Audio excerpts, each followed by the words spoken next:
¿Cómo está? Muy buenas noches.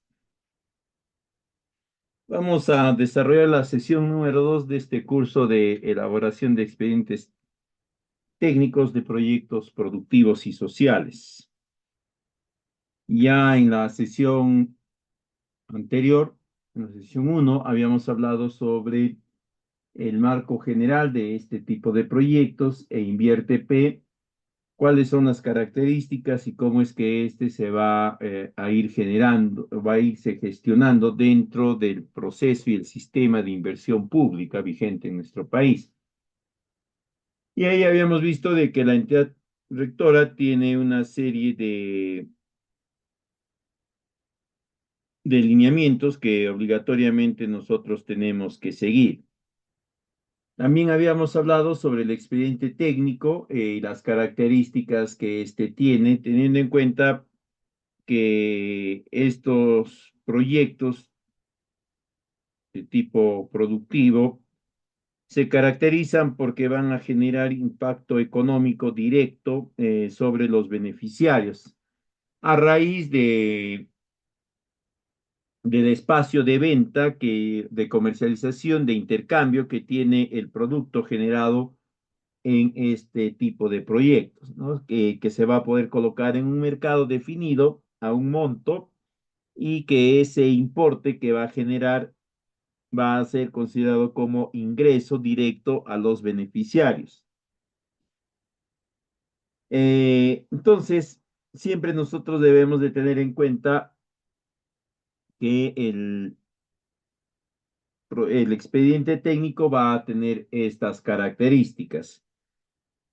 Además de eso, también habíamos hablado algo sobre los costos y presupuestos, ¿no? Era importante ver ese aspecto. En esta segunda sesión, lo que vamos a ver ya es específicamente el expediente técnico. Y vamos a ver el proceso de elaboración del expediente técnico, teniendo en cuenta dos aspectos importantes. El primero va a ser el conjunto de documentos que va a permitirnos generar el expediente técnico. Y luego, en la siguiente sesión, vamos a hablar sobre el expediente técnico propiamente dicho, es decir, la estructura de la memoria descriptiva, las especificaciones técnicas, los metrados, presupuestos, costos unitarios y demás, aspectos que ya entendemos son más específicos y directos de un expediente técnico. Cuando hablamos de expediente técnico, nosotros inmediatamente se nos viene a la mente el conjunto de actividades que debemos desarrollar, o al menos las principales actividades que tenemos que desarrollar. Por ejemplo, si hablamos de un expediente técnico de un, de un sistema de riego, ¿no? De infraestructura de riego, inmediatamente vamos a ponernos a pensar en actividades relacionadas a la construcción del canal, si es necesario una bocatoma, las obras de arte y demás. En otras palabras, cuando nosotros vamos a elaborar un expediente técnico, tenemos una idea bastante clara de cuáles son las actividades principales que vamos a desarrollar. Lo que no tenemos muy claro es las actividades conexas a estas primeras que tenemos que generar para que las actividades principales puedan desarrollarse idóneamente. Y lo otro que no tenemos claro es el metrado o la cantidad que debemos desarrollar de cada actividad. Si yo me dicen vas a elaborar un expediente técnico de forestación o de reforestación, inmediatamente yo sé que tengo que tener una partida de invernadero o de vivero, sé que deben de haber partidas de conducción o de producción de plantones, sé que debe de haber partidas para el trasplante, pero no tengo una idea de la dimensión del vivero, no tengo una idea de la cantidad de plantones que tengo que producir, ni tampoco de las especies, ni tampoco en qué periodos. Igualmente, si me dicen que debo de elaborar un expediente técnico de un proyecto productivo, digamos, en hortalizas, ¿no? Yo sé que debo de capacitar a los productores, sé que debo darles asistencia técnica, sé que debo de implementar partidas de parcelas demostrativas, capacitación en comercialización, etcétera.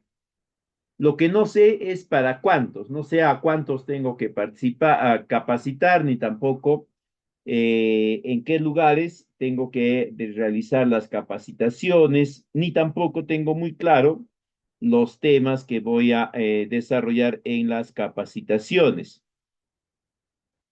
Para poder despejar todas estas dudas y que mi expediente técnico pueda tener el nivel de precisión que se requiere, se va a necesitar el conjunto de estudios básicos y de especialidad.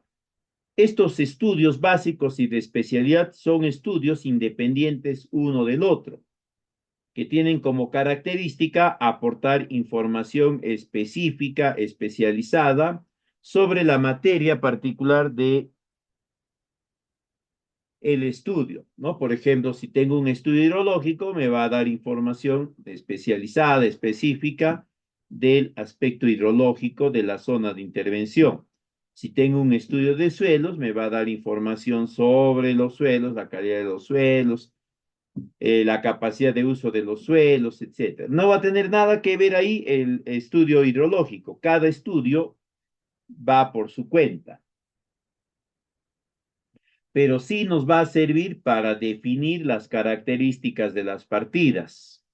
¿Ya? Eso sí, por eso es que estos estudios son importantes y los vamos a ver de forma detallada en esta segunda sesión.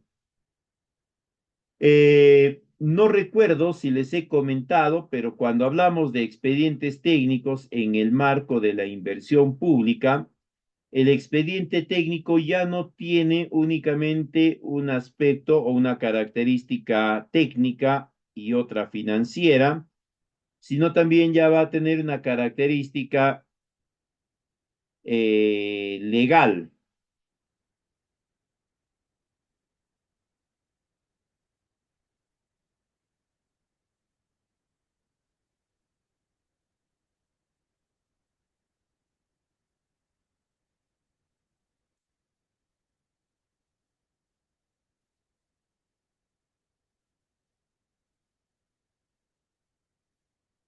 Eh, un momentito, van a disculpar.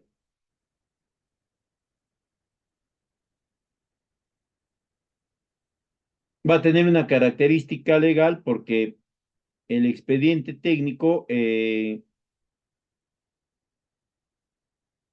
la inversión pública pasa a formar parte de los anexos de una ley, la ley de presupuesto de la República.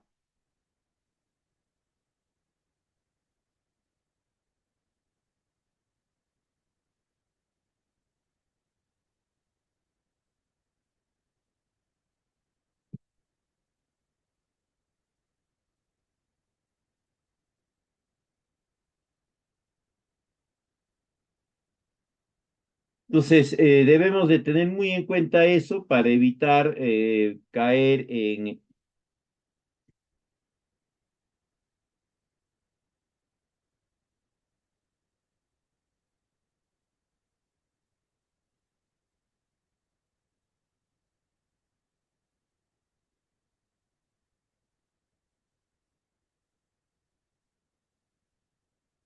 errores o en situaciones que luego nos generen algún tipo de complicación. Y les menciono esto porque eh, de forma bastante recurrente, las falencias de los expedientes técnicos nacen también por inexactitudes, deficiencias, inconsistencias de los estudios que nos va a permitir elaborar luego el expediente y sus partidas. Entonces, nosotros debemos de tener en cuenta que se elabore un buen estudio, o cada uno de los estudios, que se elaboren apropiadamente, que nos alcancen la información específica, especializada que requerimos, para que de esa forma nosotros podamos tener en cuenta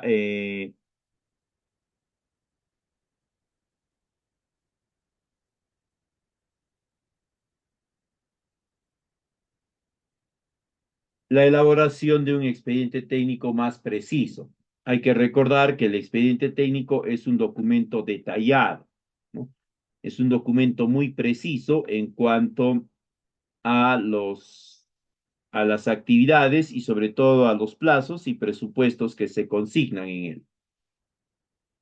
De acuerdo a nuestra normativa vigente de inversión pública, el ente rector Invierte P ha recomendado que los proyectos productivos, o perdón, que los proyectos en líneas generales tengan una estructura específica en cuanto al expediente técnico.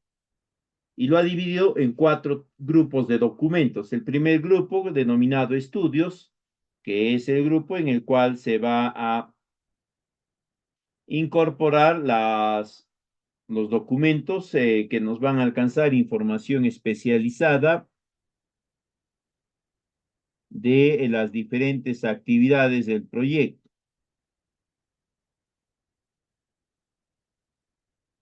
Y luego está el grupo de documentos llamados generales. A partir de este grupo ya se genera el expediente técnico propiamente dicho.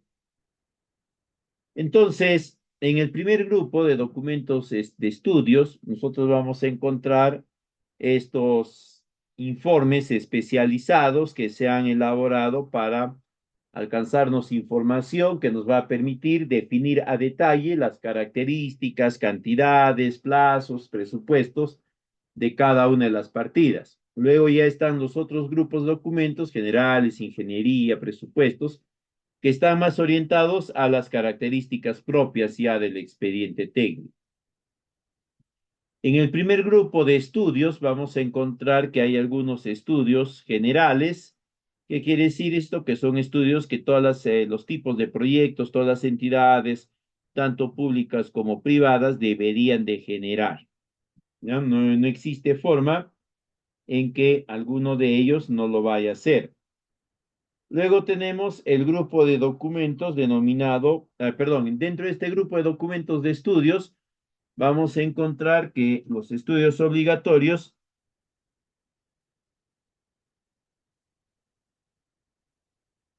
son el estudio de riesgo ante desastres,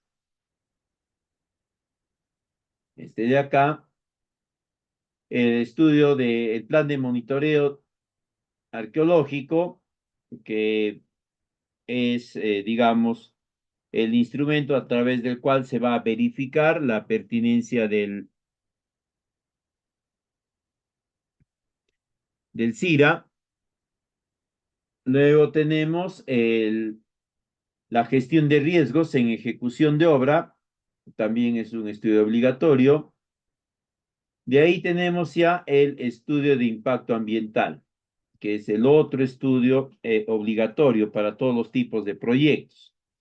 Aparte de eso, en los proyectos productivos vamos a requerir el estudio de suelos, en algunos casos el estudio hidrológico, de ser necesario y así.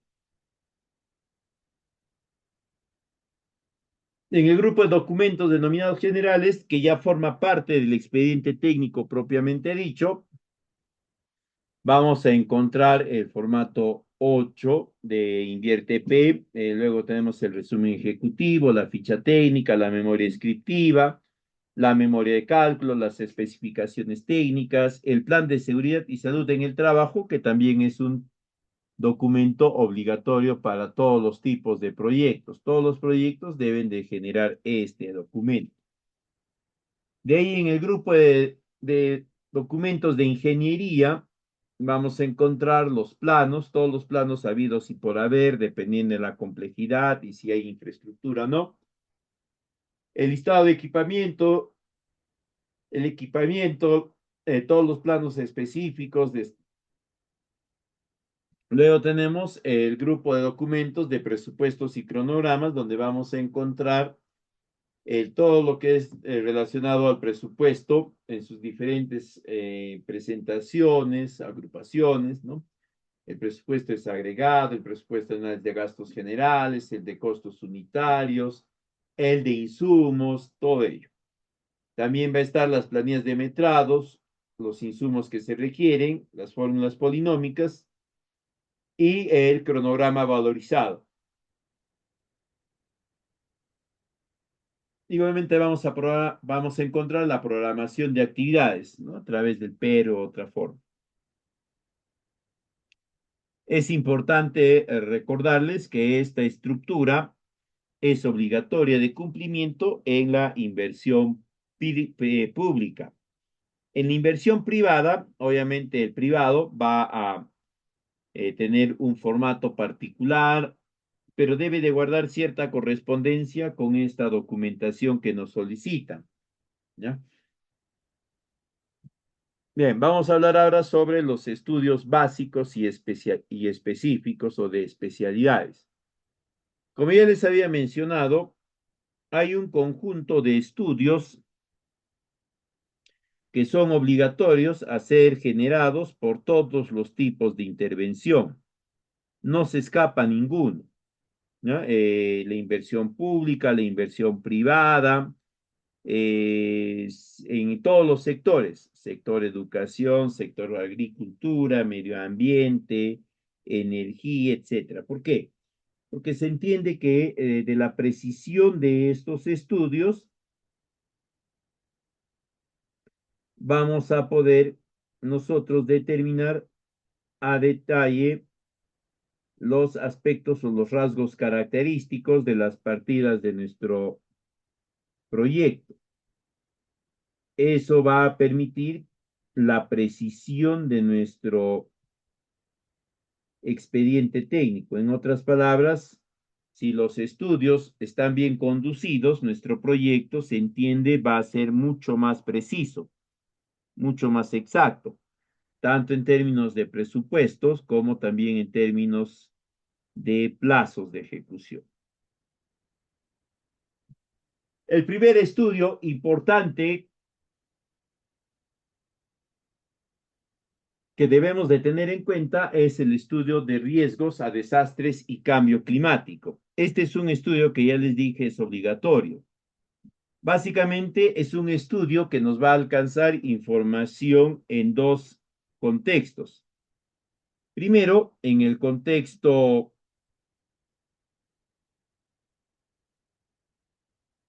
eh, del entorno del proyecto, y ahí es donde nos va a dar información sobre los tipos o las características de desastres que podrían afectar la zona de intervención, no específicamente al proyecto, sino a la zona de intervención y obviamente también al propio proyecto. ¿Y esto para qué? Para que nosotros podamos plantear actividades que nos permitan evitar o evadir esta potencial situación adversa. Y el otro contexto en el cual nos va a alcanzar información es en el interno del proyecto. A partir de este estudio de riesgos a desastre y cambio climático, nosotros vamos a poder saber exactamente o con mucha más precisión en qué zonas, ¿no? Donde queremos o donde pretendemos implementar nuestros campos demostrativos, parcelas demostrativas, escuelas de campo, o en las zonas en las cuales los productores pretenden instalar sus parcelas, sus campos de producción, si estas están amenazadas por algún tipo de riesgo de desastre, puede ser esta inundación, como también puede ser sequía, helada, etcétera, ¿no? Y de modo tal que nosotros procedamos a trasladarlo a otro espacio donde no hay ese nivel de riesgo de desastres o de cambio climático.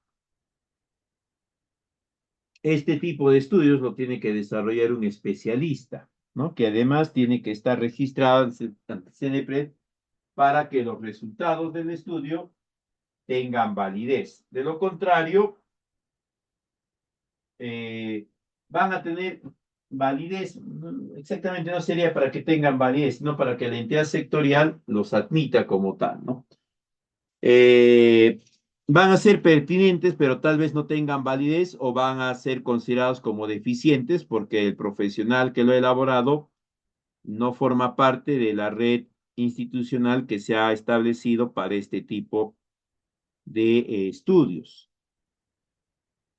Entonces ahí ustedes busquen contactarse con un profesional especializado que les genere este documento con el nivel de idoneidad que se requiere.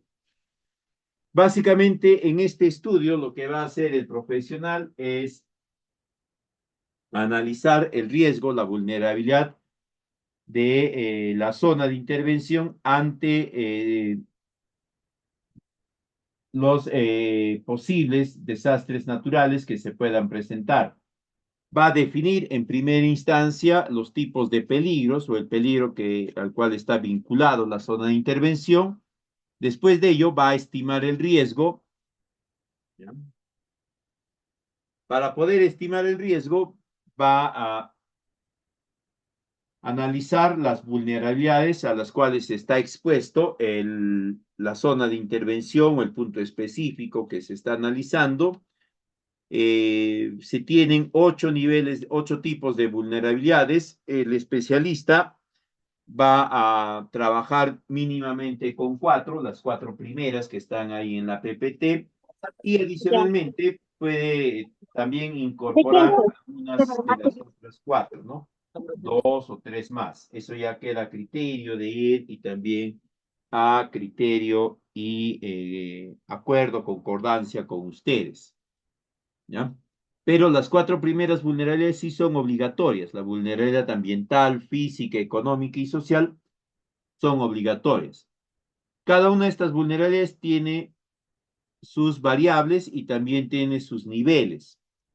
Y es en función a estos niveles que se va a ir estimando el riesgo de la zona de análisis o de la zona de intervención ante estas posibles vulnerabilidades que se vayan a presentar.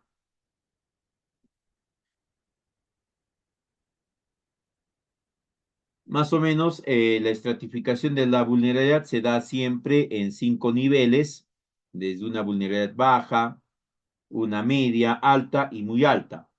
Los rangos porcentuales ya están determinados.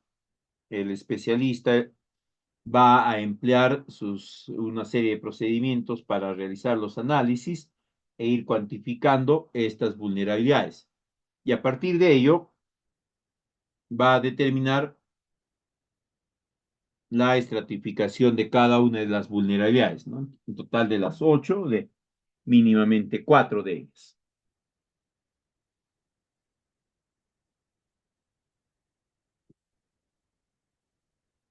De cada vulnerabilidad hay una serie de variables que se han considerado también, ¿no? En el caso de la vulnerabilidad ambiental tenemos condiciones atmosféricas, composición y calidad del aire y del agua y condiciones ecológicas. Estas son las vulnerabilidades más comúnmente o las variables más comúnmente empleadas en la vulnerabilidad ambiental, ¿no? Luego ya el especialista podrá incorporar algunas otras vulnerabilidades de ser necesario o dependiendo de que él recomiende debido a la naturaleza, la tipología, las características del proyecto, de la zona, etcétera. Pero mínimamente estas 3 variables tienen que estar consideradas. En la PPT anterior, ¿no? Ahí están las vulnerabilidades y las variables que se deben de considerar mínimamente en cada una de ellas. Yo les alcanzo esta información para que ustedes puedan tener un mejor conocimiento de qué información les deberían de alcanzar, ¿no? Porque a veces sucede que el especialista, el profesional con el cual desarrollamos un estudio, nos entrega una información, nosotros no estamos muy al tanto de si esa es la información que nos debería alcanzar o no. La aceptamos nada más de buena fe, ¿no? Él nos dice incluso que no nos preocupemos, que si falta algo le llamemos, que él inmediatamente lo soluciona, lo adiciona, lo aclara, lo que sea, ¿no? Y ya ha llegado el momento, cuando nos piden precisar, aclarar, ampliar algo, ya no nos responden la llamada, ¿no? Nos dejan ahí en el famoso visto. Entonces, para evitar eso, siempre es importante que nosotros tengamos al menos una idea relativa de qué es lo que nos dé, qué información deberíamos de encontrar en el documento o en el estudio que hemos encargado en elaboración. Y así se va a ir determinando la vulnerabilidad de cada una de estas, ¿no? Y luego, a través de un promedio simple, vamos a obtener la vulnerabilidad de la zona o de las zonas de intervención. En el caso de proyectos productivos sociales que muchas veces se vinculan a varias zonas, no se desarrollan en una única localidad, ¿no? Sino se desarrollan en 3, 4, 5 distritos, 7, 10, 20 comunidades, etcétera, ¿no? De cada una de las localidades se tiene que realizar este estudio. No es de que vas a realizarlo de uno solo y ya de ese extrapolas o de ese nada, con ese nada más justificas, ¿no? Todas las zonas. Una vez que hemos obtenido la vulnerabilidad total, ¿no? Ya podemos nosotros hablar también sobre el riesgo. Básicamente, el riesgo lo vamos a encontrar a partir de la interacción entre la vulnerabilidad y el peligro.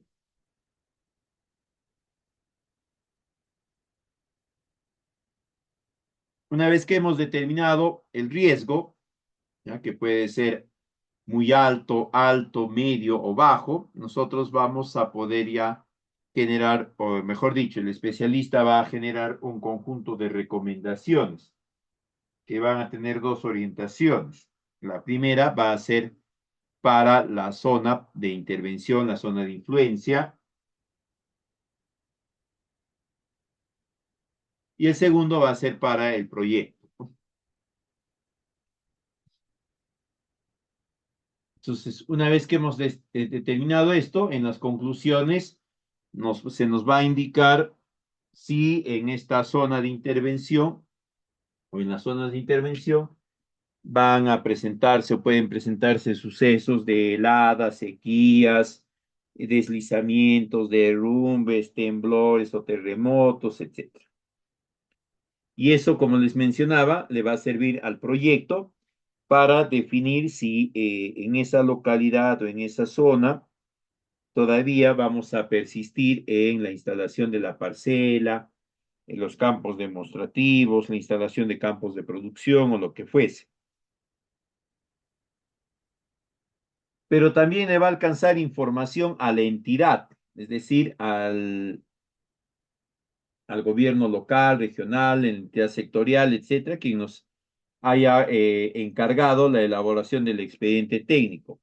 Porque este estudio nos va a dar idea también del nivel de afectación que podría sufrir la población de presentarse uno de estos fenómenos o desastres naturales. Y sobre todo va a indicar cuáles serían los montos de presupuesto que la entidad debería de disponer para hacer frente a esa situación. Obviamente, no es que la entidad va a ver de dónde saca el dinero, sino que la entidad le va a comunicar al Estado la necesidad de este dinero ante un posible suceso. Y el Estado lo va a tener ahí, digamos, ya previsto, y de darse el suceso, inmediatamente realiza las transferencias o activa los procedimientos o los protocolos que convengan.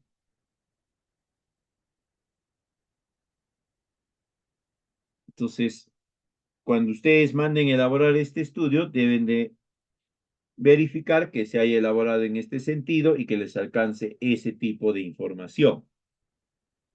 El otro estudio obligatorio es el de gestión de riesgos en ejecución del proyecto. Básicamente, este es un esquema que ha desarrollado, se hace principalmente, y que lo que busca es generar un proceso a través del cual el proyectista o el responsable del expediente técnico haga una verificación más detallada de si el proyecto está sujeto internamente a algún tipo de error también interno.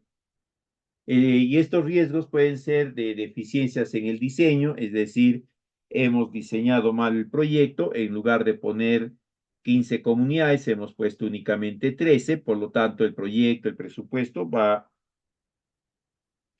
a tener muchos cuestionamientos. Riesgos en la construcción que generan sobrecostos o sobreplazos. En el caso de proyectos productivos, si bien es cierto, no hay construcción, pero sí hay procesos de ejecución de gasto, ¿no? Entonces ahí se va a verificar que estos estén bien definidos, bien detallados, de modo tal que no se requieran las famosas ampliaciones de plazo, ni tampoco los famosos adicionales. Luego está el riesgo de expropiación de terrenos. En algunos tipos de proyectos es necesario que el Estado se haga con la propiedad, la tenencia y dominio de terrenos, ¿no? Y ahí obviamente aparece esta figura. Luego está el riesgo geológico, geotécnico, de interferencias, riesgo arqueológico, etc. Básicamente, este estudio lo que nos va a hacer es, a través de esta guía PMBOK, hacer una revisión si nuestro proyecto no incurre en ninguno de estos riesgos, ¿no? Si no nos hemos olvidado a solicitar el CIRE y elaborar el plan de monitoreo arqueológico. Si nos hemos olvidado, en el documento tendremos que indicar que nos hemos olvidado y que se está incorporando en tal periodo de tiempo o se incorporará más adelante. En total, son estos los riesgos que se pueden presentar ya en la ejecución de obra. Y recuerden que estos riesgos son internos, ya no tienen nada que ver con el desastre, con la externalidad. Son todos riesgos que se generan de forma interna en cualquier tipo de proyecto. ¿Ok? Luego se va a desarrollar el análisis de estos riesgos a través de esta tabla PMBOK. Esta es una hoja que ya la entidad sectorial ha definido, está bien estructurada. Vamos a ir ingresando algunos datos y nos va a ir arrojando algunos otros resultados, ¿no? Cuantificaciones, porcentajes, etcétera.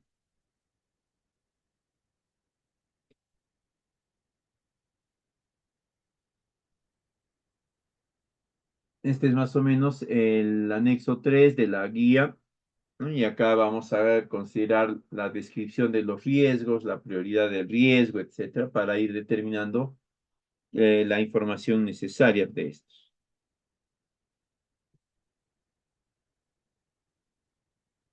Y ahí tenemos el estudio de impacto ambiental. Este también es un estudio obligatorio. Todos los proyectos tienen que generar su estudio de impacto ambiental. Este estudio de impacto ambiental está orientado a identificar las actividades del proyecto que van a realizar o que van a tener algún tipo de impacto directo sobre alguno de los factores ambientales. ¿Ya? Eh,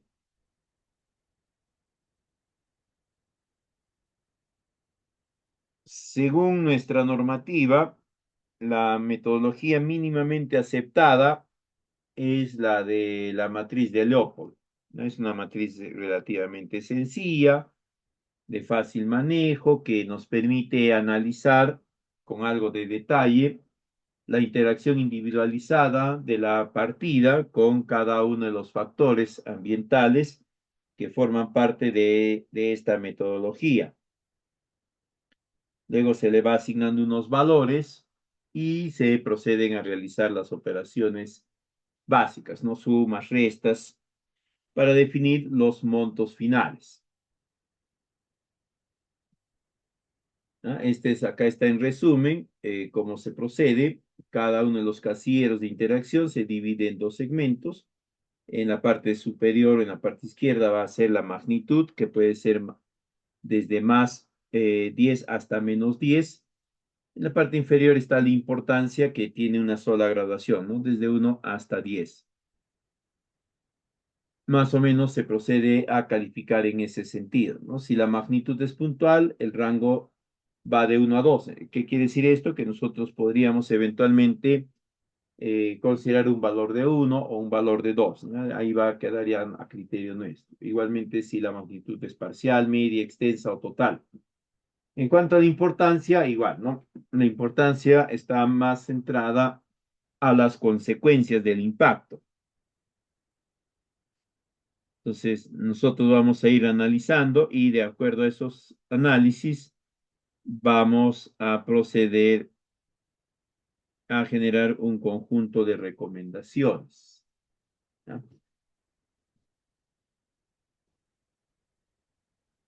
Entonces, a través de esta metodología, que es bastante básica, ¿no? Se procede a elaborar este informe o este documento del estudio de impacto ambiental.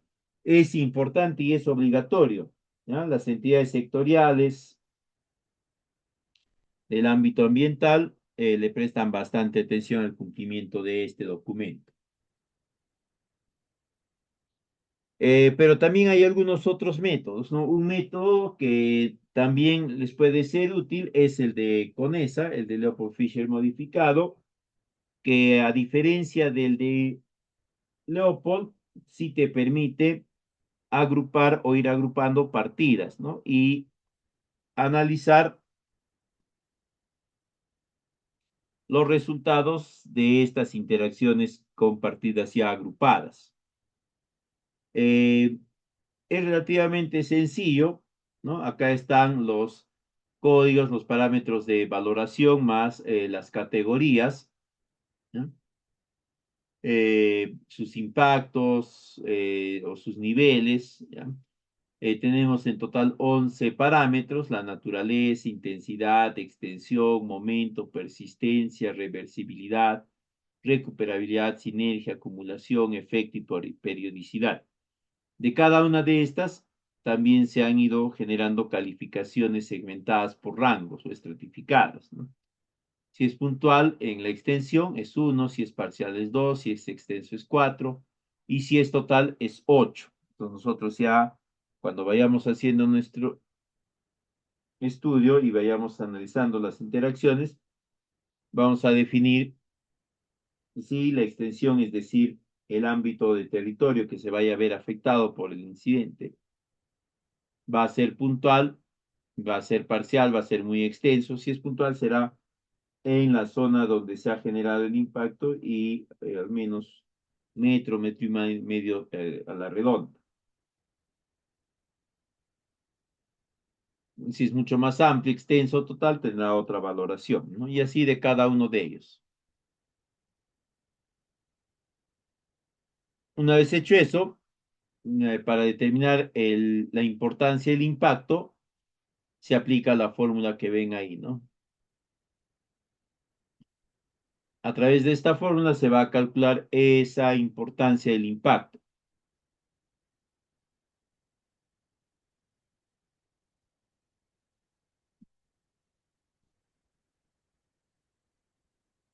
De ahí pasamos a un estudio especializado, que es el estudio agrológico. Este es un estudio característico de los proyectos productivos o de algún otro tipo de proyecto que se vincule directo o indirectamente con el recurso suelo y su explotación. Básicamente, a través de este estudio, nosotros vamos a poder determinar si el suelo o el terreno que tenemos como parte del ámbito de intervención presenta características apropiadas para el desarrollo de algún tipo de actividad productiva, intensiva, semi-intensiva, puntual y demás. Por lo tanto, este estudio es importante, ¿no? Si yo no tengo este estudio, básicamente voy a instalar mis campos, mis predios, mis parcelas al tanteo, ¿no? A ver dónde cae bien, con ayuda de Dios, tal vez he ido a la procesión todas las semanas y me va muy bien, ¿no? No le cae nada, como dice los chicos, dicen, ¿no? Eliges la opción C porque la sangre de Cristo tiene poder, ¿no? Es este el estudio que nos va a permitir a nosotros definir si las zonas donde se pretende instalar los predios o donde los productores pretenden instalar los predios son las zonas más apropiadas para dicho fin. También este estudio nos va a permitir saber si vamos a instalar parcelas, campos demostrativos, o peor aún, si vamos a hacer algún tipo de edificación, el terreno, el suelo sobre el cual se está planteando, se está considerando desarrollarlo, es el apropiado, es el idóneo. Si tiene potencialidades que vayan a garantizar un uso sostenible del mismo, o de no ser así, trasladarnos a otro ámbito. Hay una metodología bastante simple para desarrollar el estudio de suelos, es el de cuadrados, lo vamos a ver ahorita, y este considera 5 factores. El primero es el factor pendiente, que tiene 7 graduaciones, que van desde el 0%, que es decir, un terreno totalmente llano, hasta más de 75,1%. Este factor dependiente va a ser importante porque va a definir el comportamiento, la respuesta del terreno, de los terrenos, frente a procesos de discurrimiento hídrico, ¿no? O también de, de discurrimiento de masas de aire, ¿no? Que están asociadas el primero a la erosión hídrica y el segundo a la erosión eólica.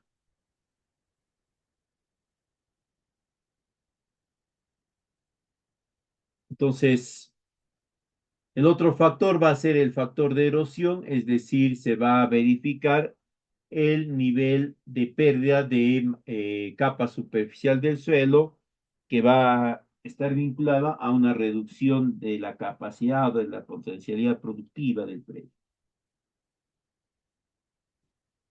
Y acá también tiene 7 graduaciones que van desde 0 hasta 6, donde 0 es ningún tipo de erosión y 6 es un suelo severamente erosionado, en el cual ya se puede observar de forma directa incluso el material parental.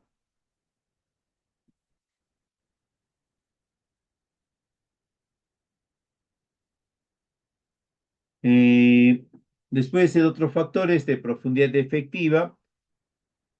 Este es un factor que nos va a permitir determinar la profundidad de la capa arable, o también de la capa que permite un desarrollo de las raíces sin verse afectadas, sin verse limitadas por aspectos o factores adversos en el suelo, ¿no?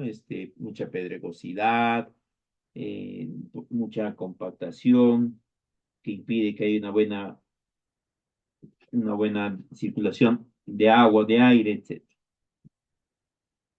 Para realizar esta verificación de la profundidad efectiva, como todos entendemos, se tienen que realizar las famosas calicatas, ¿no? Y a través de estas calicatas es que se va a ir tomando conocimiento del perfil del suelo y de la distribución de los diferentes horizontes. Igual que en los casos anteriores, también tiene una graduación de 6 niveles, ¿no? Que van desde el 1 hasta el 7, desde el extremadamente profundo hasta el extremadamente superficial. El otro factor va a ser el factor de textura. La gran mayoría entiendo que conocen este factor, ¿no? Es el factor que se genera a partir de la interacción de 3 elementos en el suelo, ¿no? La arena, el limo y la arcilla. Y ahí también tenemos nosotros en la tabla la codificación para los resultados, ¿no? Desde moderadamente pesado, que corresponde a un suelo franco arcilloso en su efecto franco, hasta un suelo muy pesado, que se considera como arcilloso, y en su contraparte un suelo muy suelto, muy fino, ¿no? Que es el nivel 7, la graduación 7, que está constituido principalmente por arenas, suelos franco arenosos y demás.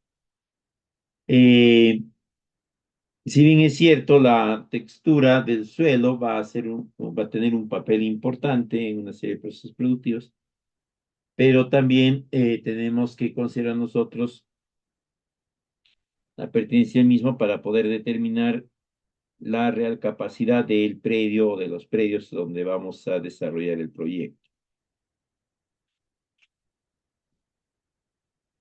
Luego está el factor de permeabilidad. La permeabilidad es la capacidad que tiene el suelo de permitir el paso de agua sin que éste altere su estructura interna, principalmente su estructura física, ¿no?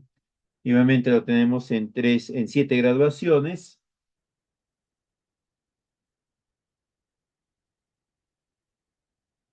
ya que están relacionados a la velocidad de infiltración en el lapso, o el nivel de infiltración, la profundidad de infiltración en el lapso de 1 hora. Y a partir de estos 5 factores se va a generar un valor final que nos va a permitir definir la clasificación agrológica del suelo en función a las 7 clases de su capacidad de uso. Recordemos que las primeras 4 clases son aquellas que te permiten desarrollar algún tipo de proceso productivo o de esquema de producción, con limitaciones o con algunas restricciones y demás. La clase 5 es una clase especial caracterizada por una variación en 3 dimensiones del suelo, y luego las otras clases, ¿no? Ya son clases que están relacionadas a la incapacidad del suelo de poder eh,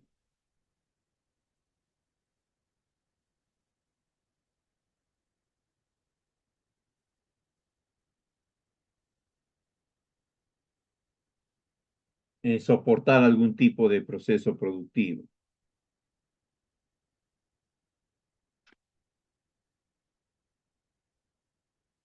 ¿ya?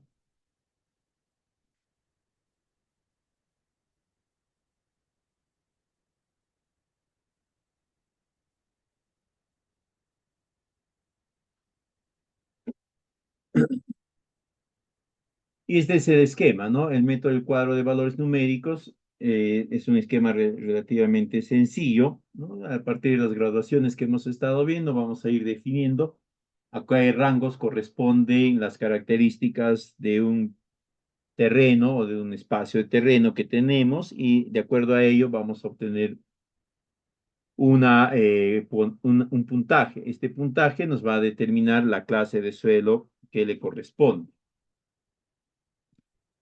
Luego, en los proyectos productivos, eh, encontramos más que el informe de sostenibilidad, es la estrategia de sostenibilidad.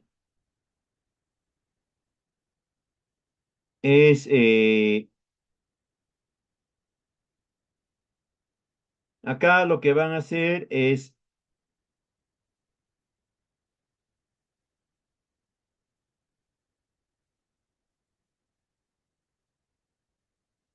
eh,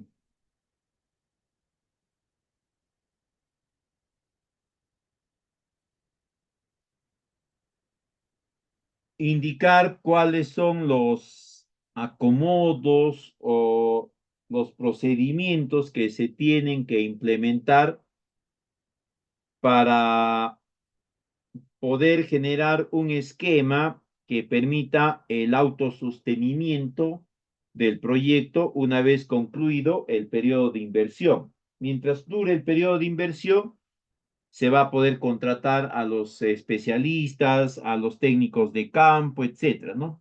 Porque el dinero que se va a requerir para estos fines va a provenir de la inversión pública del Estado. Pero una vez ya concluido el proceso de inversión, es decir, la ejecución del proyecto, se tiene que tener claro de dónde se van a obtener los recursos, los ingresos para poder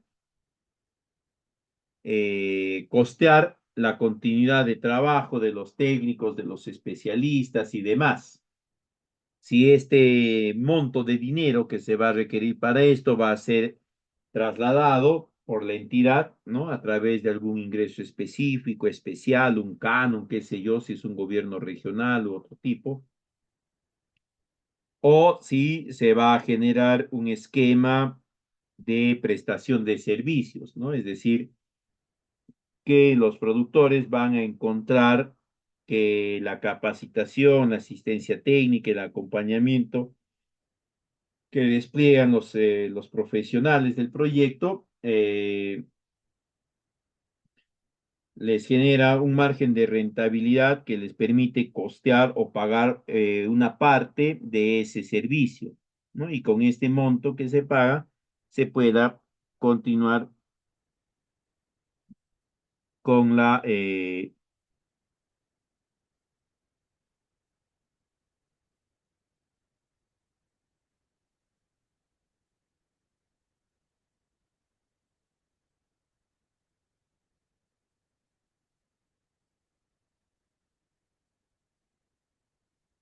con la prestación de estos servicios.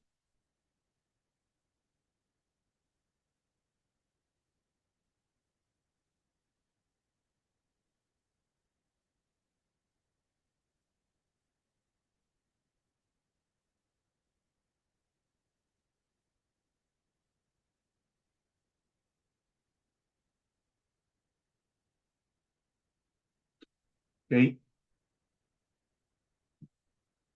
Luego tenemos el Plan de Seguridad y Salud en el Trabajo. Este es un documento que también lo tiene que elaborar un especialista. Este especialista va a hacer una serie de visitas a la zona de desarrollo del proyecto y a partir de eso va a generar una propuesta, un plan de seguridad y salud que va a tener como elemento principal un estudio IPER. A partir de este estudio IPER también se va a generar un plan de capacitación en seguridad y salud en el trabajo, dirigido a quienes van a implementar el proyecto y también a los beneficiarios.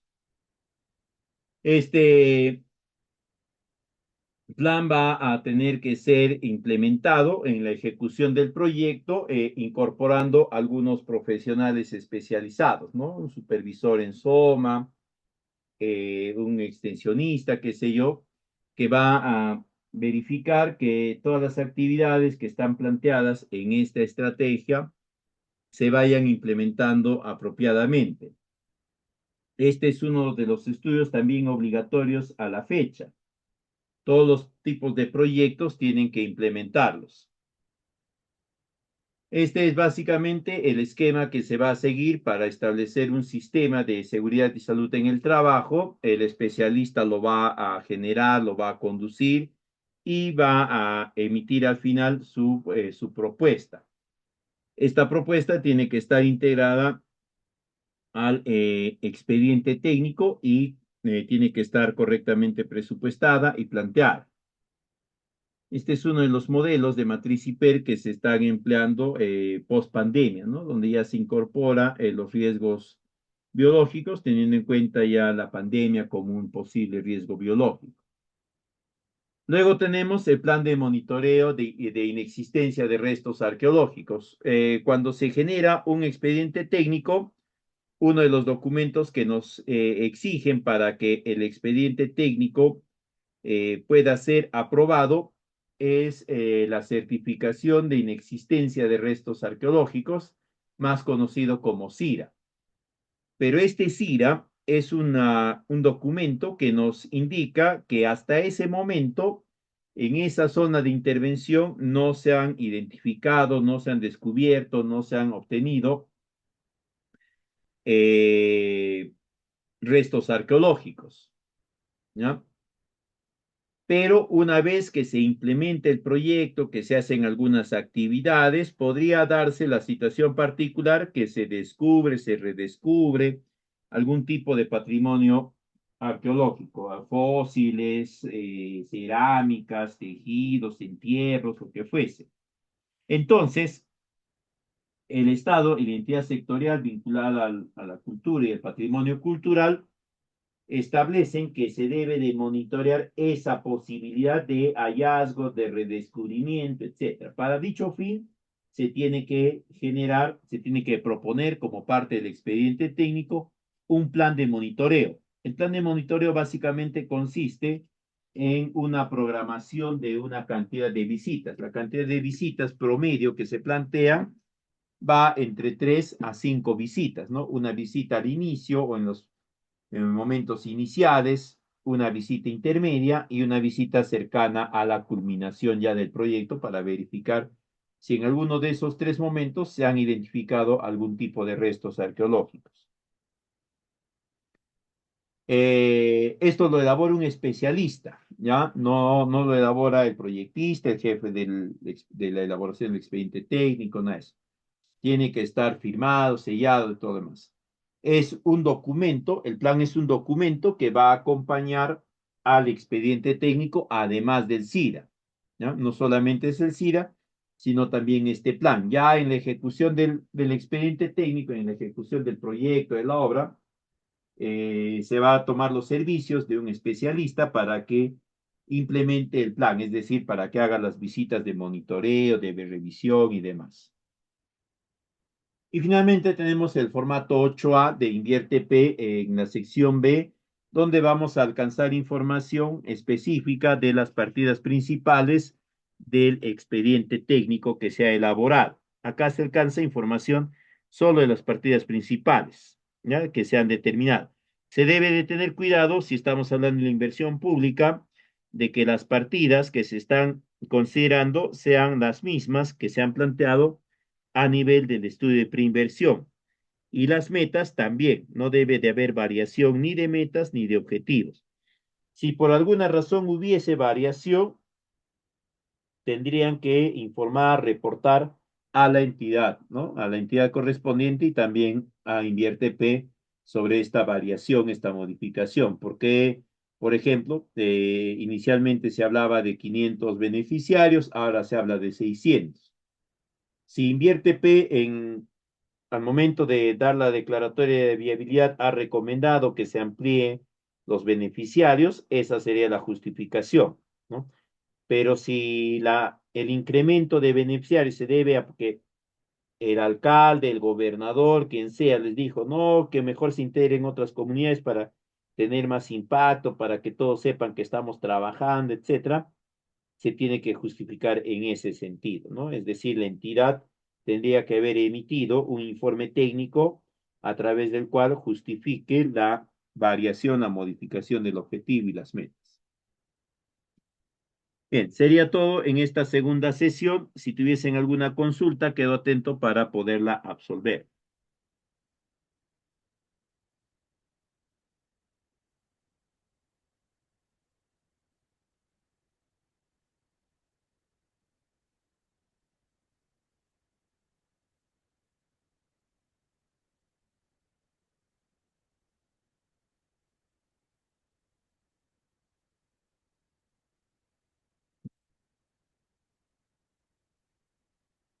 Bien, si no hay consultas, sería todo en esta segunda sesión. Nos estaremos reencontrando la siguiente semana en la tercera sesión.